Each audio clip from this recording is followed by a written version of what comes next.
Chers amis, bienvenue à l'émission La Bible parle de l'Église évangélique de la grâce de Ouagadougou, associée au ministère GGWO de Baltimore. Ce ministère est réputé pour son emphase sur l'œuvre accomplie de Jésus-Christ et l'enseignement de la doctrine en précision. Ce programme vous propose des sujets d'actualité pertinents concernant la vie chrétienne victorieuse en Jésus-Christ. Cette émission est animée par le pasteur Babou Bamouni. Bonne écoute à tous. Nous bénissons le Seigneur pour son œuvre, pour sa parole. Alors, nous considérons beaucoup de choses ensemble. Et donc, ces choses que nous considérons ensemble vont nous aider. Donc, nous sommes vraiment contents de partager avec vous. Aujourd'hui, nous allons parler de la foi. La foi.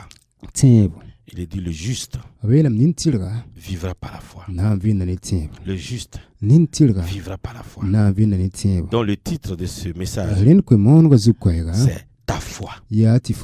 Quand nous lisons dans Marc 10, à partir du verset 46 jusqu'au verset 53, nous avons ici l'histoire de Bartimée. Bartimée qui est guéri. Il est dit dans ce passage, ils arrivèrent à Jéricho.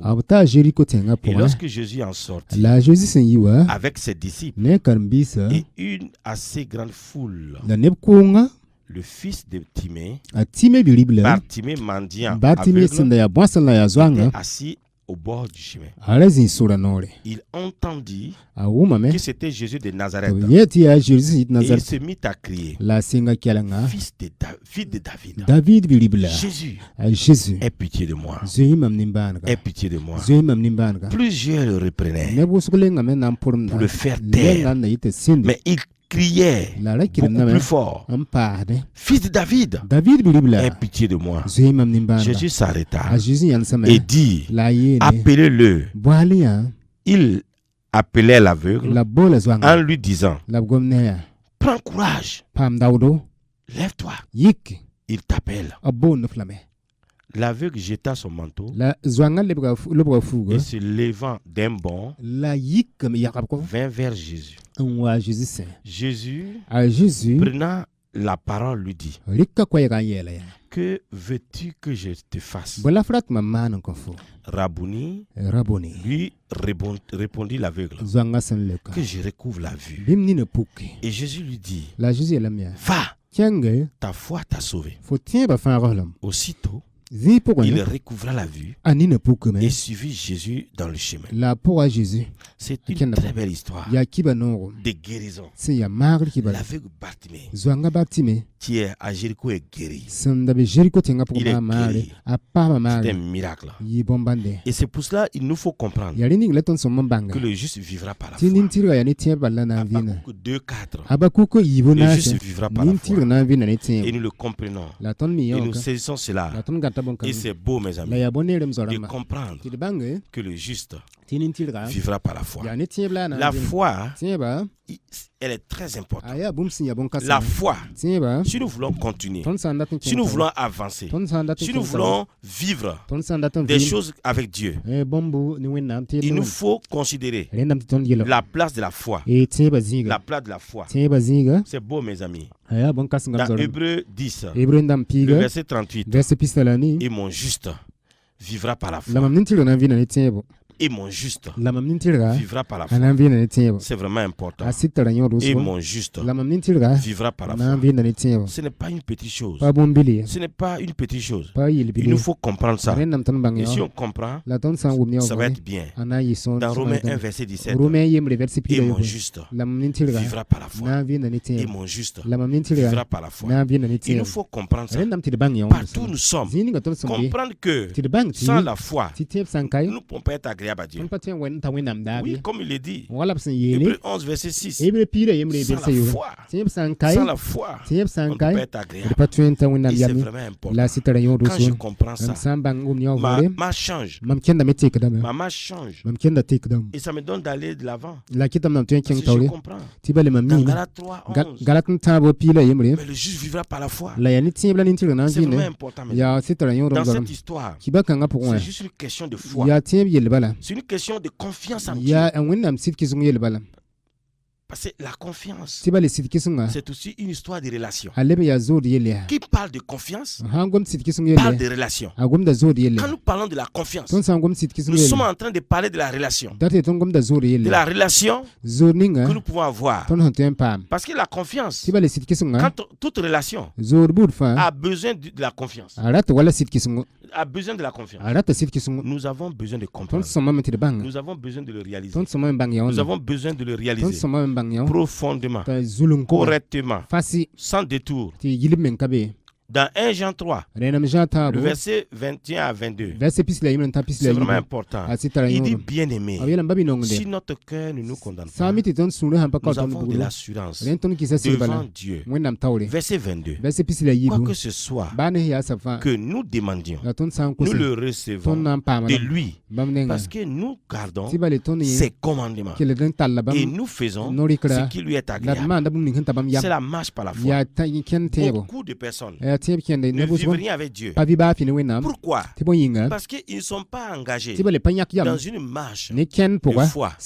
Dans une marche de foi. C'est ça qui fait que les gens sont là, mais il n'y a rien. Il n'y a pas de vie. Il n'y a pas de progrès. Les gens ne continuent pas. Nous avons vu tout à l'heure, dans la mission passée, précédente, dans l'émission, nous avons vu Hébreux 4.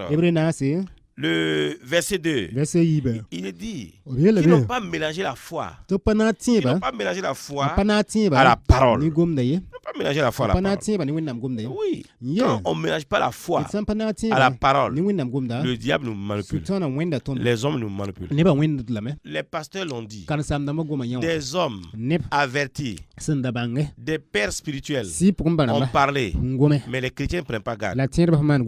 Vous avez entendu, que ce soit à la radio, que ce soit à la télé, vous avez entendu, des hommes vous ont expliqué, des pasteurs, des pères ont expliqué que vous n'avez pas besoin d'aller chez des prières à droite à gauche. Vous avez besoin d'avoir une église. Il faut comprendre ça. La foi chrétienne là, la marche avec Christ là, tu as besoin d'avoir une église locale. Et quand tu as une église locale, tu as un pasteur. Et ton pasteur, c'est ta couverture spirituelle. Tu comprends? Tu as des frères, tu as des sœurs. Si tu as un problème avec tes frères, vous mettez à genoux, vous priez. Tu parles au pasteur de la situation. Il va prier pour ça aussi. Il va prier avec toi.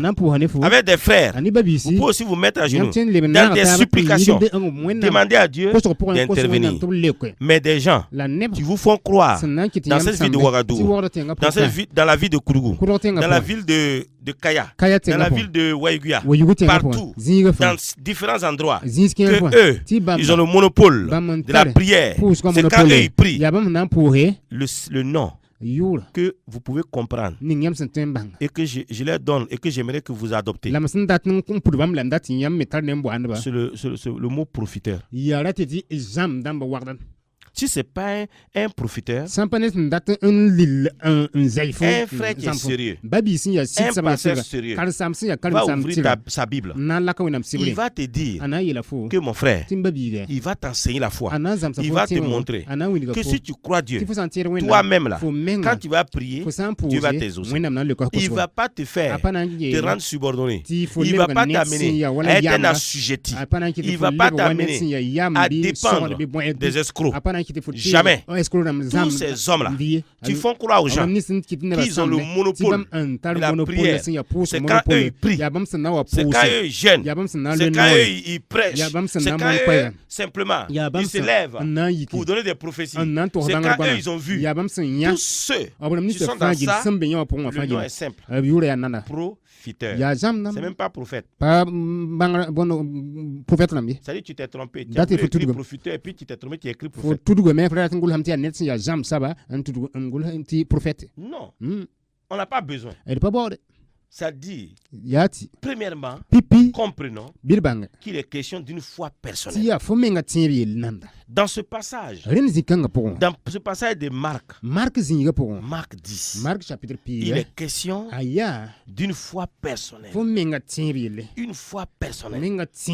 Vous savez, n'importe qui peut s'adresser à Jésus personnellement. Qui était Bartimée? Bartimée s'est adressé à Jésus personnellement. Il est dit au verset 47, il se mit à crier, fils de David, Jésus, aie pitié de moi. Est-ce qu'il a dit, monsieur le protocole, dit à Jésus, ce qu'il a dit, il a crié, fils de David, Jésus, aie pitié de moi. Il a parlé à Jésus. Ça montre la dimension d'une foi personnelle. N'importe qui peut s'adresser à Jésus personnellement. Même des gens qui n'ont pas encore cru, qui ne sont pas chrétiens, qui ne vont pas à l'église, ils ont la possibilité de s'adresser à Jésus directement. Maintenant, toi, tu vas de lieu en lieu pour dire à tes frères qui ne peuvent pas le faire, c'est toi qui as le fait pour eux. Il faut arrêter ça. Faut arrêter, tu mens. Tu ne crains pas Dieu. Tu n'as pas une Bible. Tu as un livre. C'est parce que les gens ne sont pas arrêtés pour vérifier. Ça doit être un roman. Ça doit être les romans de guerre. Peut-être ça peut être aussi Zambla. Tu vois, non? C'est pas la Bible que tu as. Il faut vérifier. Non, faut pas dire la couverture est noire, faut vérifier. Si tu as la Bible là, ta Bible dit quoi? Ta Bible te montre que toi, alors que tu grandis, tu rentres dans une relation personnelle et intime avec Dieu personnellement, toi-même.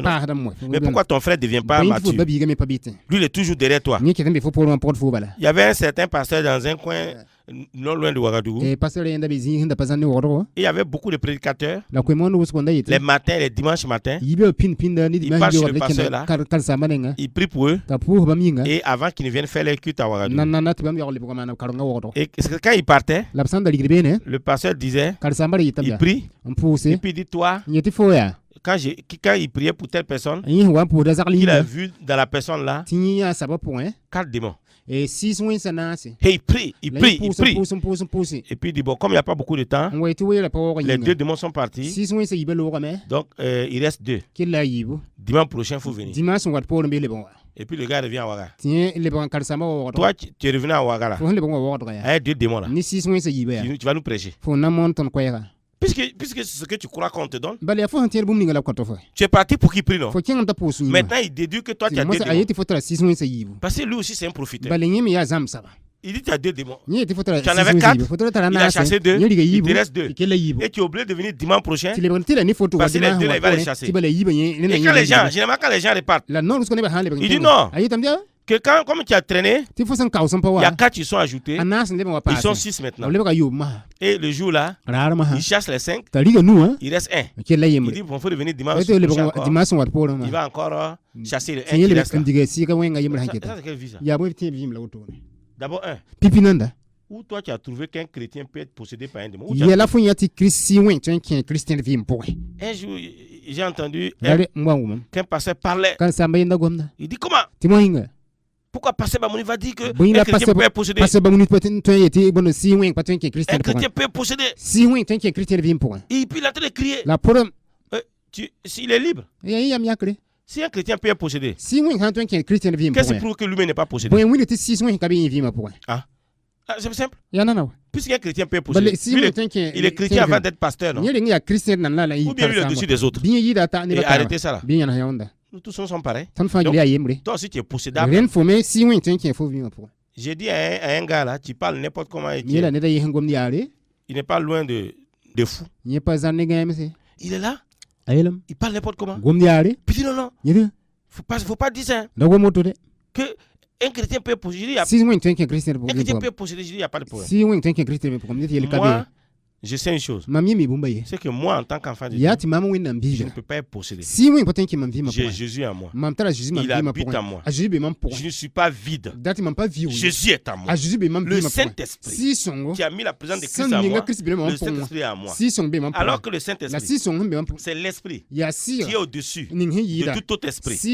Et le Saint-Esprit étant en moi, étant au-dessus de tout autre esprit, un démon ne peut pas habiter en moi. Comme toi, ton Jésus. Toi, ton Jésus là, il n'est pas le même Jésus que mon Jésus. Ton Jésus est différent. Il est faible. Tu peux être possédé. Il ne faut pas dire comme ça. Non, on va pas aller loin. Dans ton cas là, il faut que je tienne un raisonnement simple. La foi personnelle. Chacun peut aller à Dieu. Chacun peut parler à Dieu. Tu peux t'associer à tes frères. Vous pouvez prier ensemble. Mais ce n'est pas quelqu'un qui fait croire qu'il a le monopole de la prière. Il n'a qu'à arrêter ça. S'il veut, il n'a qu'à chercher d'autres choses. Il peut avoir le monopole de la vente des articles chinois. Mais la prière, il ment. Non. Il n'a qu'à arrêter ça. Et beaucoup de chrétiens vivent par procuration. Ils vivent par procuration. Des gens de peu de foi. Matthieu 6:30. Les besoins de la vie. Matthieu 8, verset 26. Le vent, la mer. Vous savez, dans tout, gens de peu de foi. Beaucoup de chrétiens vivent par procuration. Ils ne comprennent pas la foi personnelle. C'est moi devant Dieu. C'est moi avec mon Dieu. Je le connais. Je n'ai pas besoin de faire. Je n'ai pas besoin que quelqu'un me manipule. Quand tu me parles, je réfléchis. J'ai dit aux chrétiens, à l'heure d'aujourd'hui, vous allez à l'église là. Vous marchez par la foi. Mais ne laissez pas votre cerveau à la maison. Tu viens à l'église avec ton cerveau. Sinon, quelqu'un va te tromper. Il faut qu'on réfléchisse. Il y a des choses même là. Ça ne fait même pas appel à la foi. La logique même fait que tu ne peux même pas accepter ça.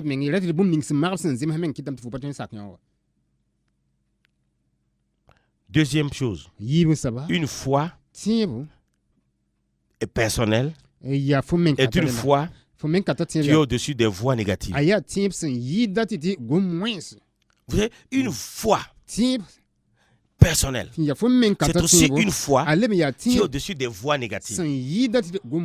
C'est pour cela, mes amis, alors que vous marchez avec Dieu, alors que vous marchez, ne prêtez pas attention aux voies qui veulent vous décourager. Les voies qui veulent nous décourager. Parce que beaucoup de voix veulent vous décourager. Des gens vont vous dire, quand tu vas à l'église là, tu gagnes quoi? Je vous ai dit tout à l'heure qu'un chrétien doit avoir une vie d'église. Un pasteur, des frères et des sœurs en Christ. Il a des responsables, il est soumis aux responsables. Il a son église. Il va à l'église. Et il a une vie d'église. Dans son église, s'il y a réunion mardi, il va là-bas. S'il y a mercredi, il va. S'il y a jeudi, il va. Donc, ça dépend de la semaine, les réunions du soir. Le dimanche matin, il va. C'est son église. Il a une vie d'église. Il y a des réunions de prière. Il va. Il a une vie d'église. C'est un corps. Il a le corps de Christ. Dans l'église locale, il vit. Voilà. Un chrétien, pas quelqu'un qui ne va pas à l'église, il s'assoit, quelqu'un vient lui dire qu'il y a de l'autre côté de la ville là, quelqu'un quand il prie, il fait quand il prie là. Non. Je ne vais pas là-bas parce que moi, j'ai mon pasteur. Le gars qui prie là-bas, ce n'est pas mon pasteur. Je ne le connais pas. Je ne sais pas qui c'est.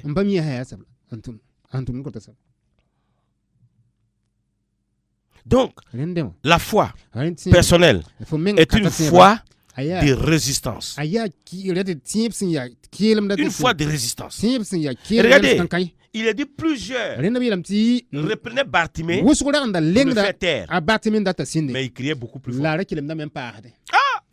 Il résiste à l'opposition. Il résiste à l'opposition. Et Jacques 4, verset 7. Il dit résister au diable. Nous résistons au diable. Nous résistons au diable. Il y aura toujours des voix qui essayeront d'étouffer notre foi d'enfant de Dieu. Mais nous allons résister. Comme ici, Bartimée. Plusieurs le reprenaient avec un butin pour le faire taire. Sachez que les démons veulent vous faire taire. Les démons cherchent à me faire taire. Comment?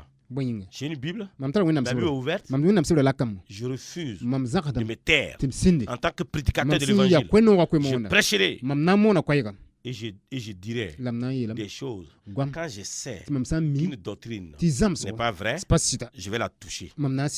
Mais la personne qui prêche la doctrine, je ne toucherai jamais la personne. Ah, je ne fais pas de confusion. Non. La personne est même là. Je ne toucherai pas. Non. Mais la doctrine là, ça c'est sûr.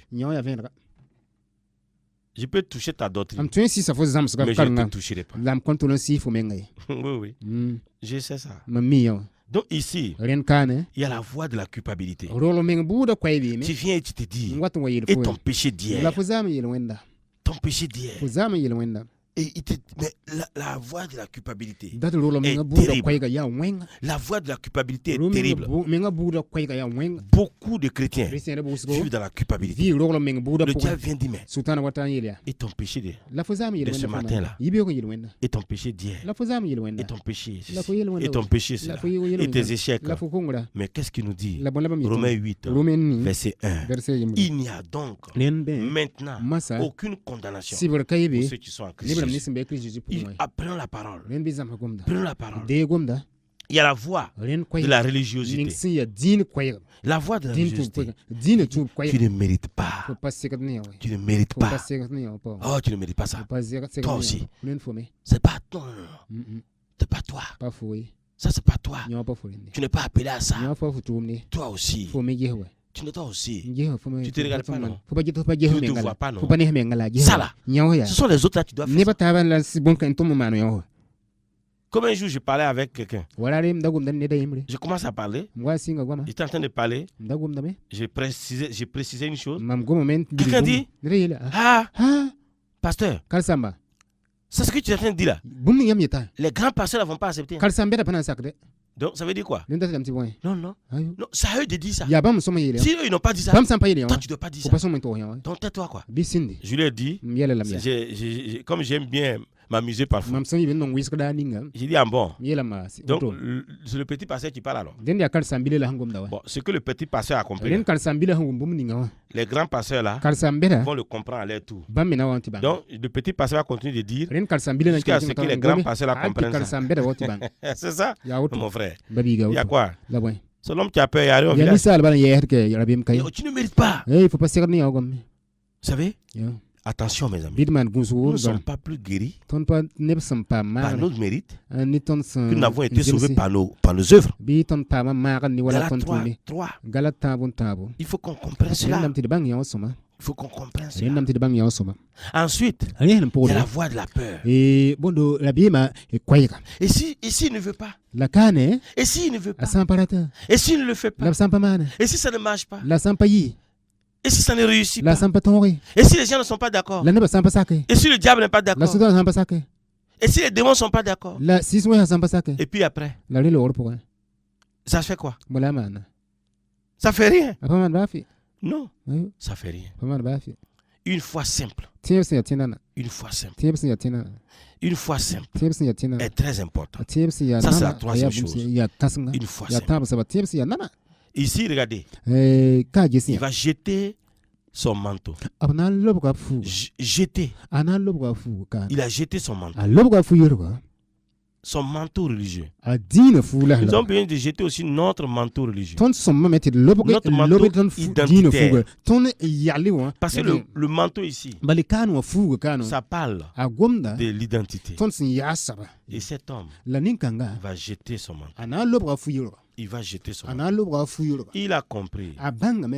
Il est dit. Jésus s'arrêta. Il dit, appelez-le. Il appelait l'aveugle en lui disant, prends courage, lève-toi. Il t'appelle. Il t'appelle. L'aveugle jeta son manteau et se levant d'un bond, jeta son manteau. Moi, je ne suis pas intéressant. Donc c'est ce qu'on dit. Ça c'est manteau. Je ne suis pas intéressant. Si j'étais comme lui là, moi je ne suis pas intelligent. Si j'étais comme lui là, moi je ne suis pas digne. Si j'étais comme celui-là, j'étais celui comme celui-ci. Oh. 1 Corinthiens 15, verset 10. Je suis ce que je suis par la grâce de Dieu. Je suis ce que je suis par la grâce de Dieu. C'est vraiment important. Et la quatrième chose, une fois tu sais ce qu'elle veut. Regardez ici là. Il sait ce qu'il veut. Il répond, il dit Rabouni, que je recouvre la vue. Et que je recouvre la vue. Il ne s'est même pas trompé. C'est pas comme dans certains endroits où les gens font des mises en scène pour des miracles. Et puis tu vois quelqu'un qui s'élève. Il dit Alléluia. Alléluia. On dit mais tu étais malade? Il dit oui. Quand l'homme là a prié net, je suis guéri. On dit mais tu avais quoi? Il dit vraiment j'étais aveugle. Mais maintenant je marche. Est-ce que oui. Oui moi. Oui. J'étais sourd. Mais maintenant, je peux lever le bras. Ça, c'est quoi ça? Ils sont des conneries comme ça. Et les gens font même pas attention. Ils crient, oh miracle. Et miracle comment? Le gars est sourd. Maintenant, il peut lever le bras. C'est quelle guérison? N'importe quoi. N'importe quoi. Une fois qu'il sait ce qu'elle veut, et un enfant de Dieu doit savoir ce qu'il veut. Je sais ce que je veux. Je suis dans une église. J'ai mon pasteur.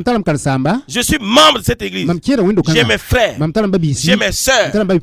J'ai des frères aussi dans l'église. Dans l'église universelle. Mais j'ai mon église locale. Je peux visiter une autre église, il n'y a pas de problème. On peut m'inviter à prêcher dans une autre église, il n'y a pas de problème. Mais j'ai mon assemblée locale. Je suis membre là-bas. J'ai une fille d'église. Je ne vais pas dans 36 directions. Non. Dans Jacques 1, verset 6, il dit mais qu'il la demande avec foi. Vous voyez? On a besoin de savoir et déclarer ce que nous voulons. Mais qu'il la demande avec foi, sans douter.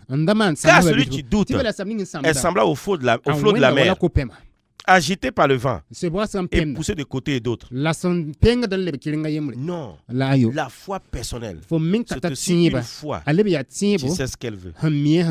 Est-ce que toi tu sais ce que tu veux? En tout cas, ceux qui ne savent pas, je t'informe. Dieu m'a appelé et je sais ce que je veux. Et je sais. Je suis pas troublé. Je sais. Je sais ce que je veux. Je vais tout doucement. Et je sais ce que je veux. Si vous nous appelez, alors vous aurez un CD de ce message. Vous pouvez avoir un CD de ce message si vous nous appelez au 78 81 32 59. Si vous nous appelez, vous aurez alors une cassette, un CD plutôt. Que Dieu vous bénisse. Amen.